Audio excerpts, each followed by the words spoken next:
manque-t-il pour être vraiment heureux? Peut-être encore un peu plus d'amour? Pas besoin de rien pour être plus heureux. Comme que je suis présentement, je suis heureux. Si je mets mon bonheur en fonction de ce qui me manque, je pense que je n'irai pas bien loin.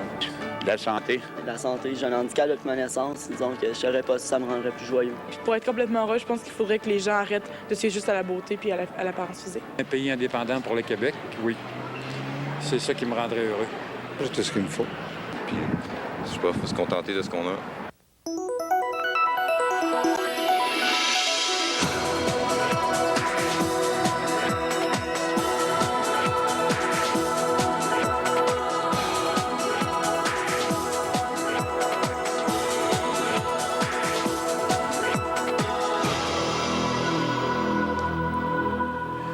Bonjour à tous et re-bienvenue à l'émission L'heure de la bonne nouvelle. Encore une fois cette semaine, nous poursuivons le développement de notre thème « Reviens à ton Père » avec François et Gaston qui sont avec nous encore une fois.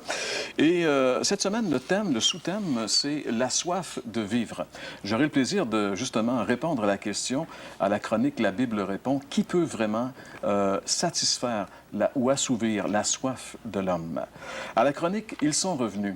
On a une histoire assez spéciale cette semaine. C'est l'histoire d'un jeune homme, Benoît Lavergne, alors qu'il était jeune homme, et bien sûr, il y a plusieurs années. Il avait décidé de vivre cette aventure de jeunesse qu'il avait planifiée, une aventure vraiment spéciale, mais son aventure ne s'est pas terminée comme il croyait qu'elle se serait terminée. Alors, pour en savoir davantage, demeurez avec nous. Comme artiste invité cette semaine, Agathe Chrétien va interpréter le chant un chant qui s'appelle « J'ai le temps ». Et c'est Gaston qui va faire le message cette semaine, un message sur la soif de vivre. En effet. François, lors de notre Vox Pop, là, on a vu vraiment beaucoup de personnes avoir des opinions vraiment différentes sur ce sujet. Qu'est-ce qui peut vraiment donner le bonheur? Bien, c'est ça. On peut dire, sans se tromper, qu'il y a presque autant d'opinions que de personnes qui ont répondu.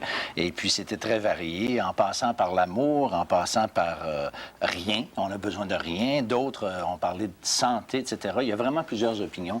Mais qu'est-ce qui est intéressant, c'est qu'est-ce que la Bible nous dit à propos de ça? C'est quoi l'opinion de Dieu? Lui, là, bien, c'est lui qu'on va sonder aujourd'hui.